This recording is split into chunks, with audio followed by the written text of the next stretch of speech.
Hey guys, so I just wanted to do a quick little comparison here between the Galaxy A3 family. So we do have the A3 2015, 2016 and the new 2017 on the right. I did buy these two a couple of years ago, but I forgot to review them, so we did have them sitting in the drawer, and I wanted to get them out here. So we're just basically going to have a look at some of the performance as well as the software changes of the devices, as well as some of the hardware changes, because this series has obviously gone through some nice progression when it comes to the build quality, etc. So it is quite interesting here to have a look and see.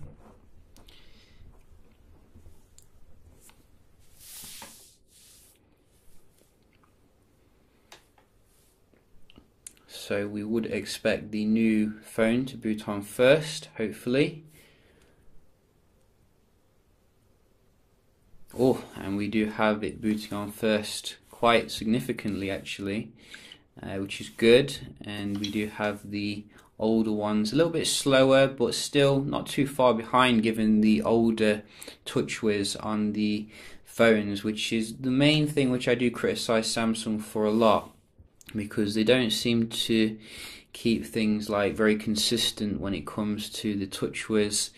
We can have a look at those differences in a bit, but now I wanted to do some speed testing, have a look at the day-to-day progression here, see if there's any reason to upgrade. Maybe you've got the old A3 and you want to see if it is worth it here. So I think we have the 2G ability on this one, as you can see.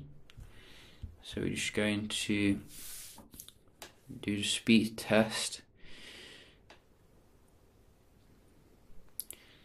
Wow, what are we on? 56k. It's not the best score I've seen.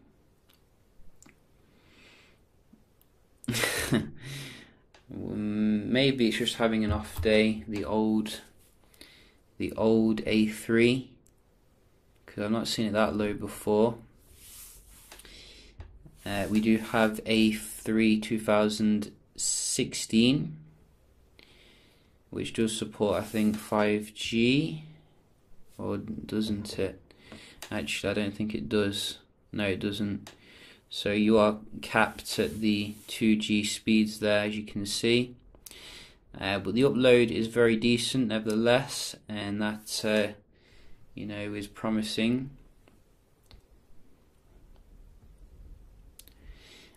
So very respectable score here. And finally we have the new boy, which does actually support both bands, as you can see, which is very nice progression.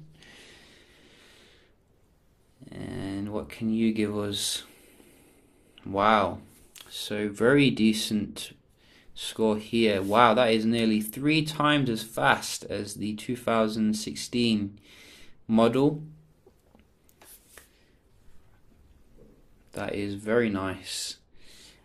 So another thing I've noticed obviously about these is how the new A3 is slightly bigger than the older A3 phones. I think this one was thinnest, this one a little bit in between, but this one seems to be the chunkiest.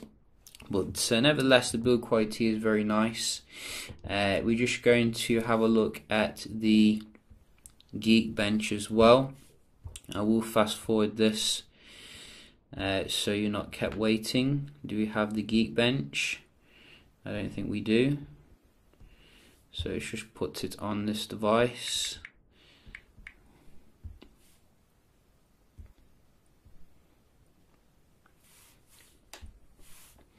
I gotta say, the displays don't seem to be that different actually. There doesn't seem to be much progression there in terms of the 720p display, which I think they all have.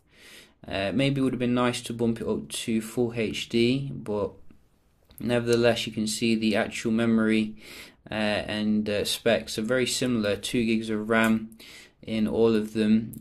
We do have Qualcomm processors though in the previous A3s, whereas we do have Exynos now. which is better. So we're just going to run this now. So we do have a completion here, and as you can see, there has been some progress, say, in the main processing package here on all of the phones. So that is very good. In fact, the multi-core is like I think nearly 3 times or twice as high as the 2016 model, which is pretty awesome. So I think if you're coming from an older phone in the A series, you're definitely going to notice like an improvement day to day in terms of the performance. Also, obviously, there are some other things in terms of the like software here. They look remarkably different. Like on the old A3, we're still running like I think Lollipop here. I have checked for like an update, but I don't think we do have like any more recent software.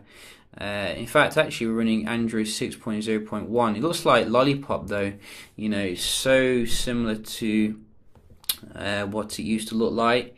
On the 2016 we do have more nicer UI, closer to the Galaxy S6 kind of level, and now with the A3 we do have like Grace UX kind of level here with some nice features such as the shortcuts.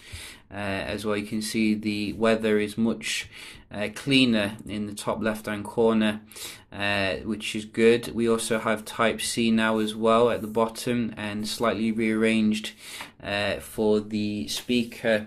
I think the 2016 A3 did have a fingerprint scanner, so this one is now coming with one as well, which not too much difference there. But like I said earlier, the actual displays are quite similar really in terms of like the viewing angles, etc. I was expecting a little bit probably better in terms of the brightness, etc. You can see they're all on about the same in terms of the brightness here. So unless you really need the performance boost for things like gaming, etc., you might not notice a massive difference in terms of the display, but obviously there has been massive improvement in terms of like the build quality for the waterproofing, etc., which is good. I'll probably do some other videos comparing like doing some gaming and things like that on the devices, so do stay tuned for that. Hope you found this one helpful, and I'll see you in the next one. Cheers.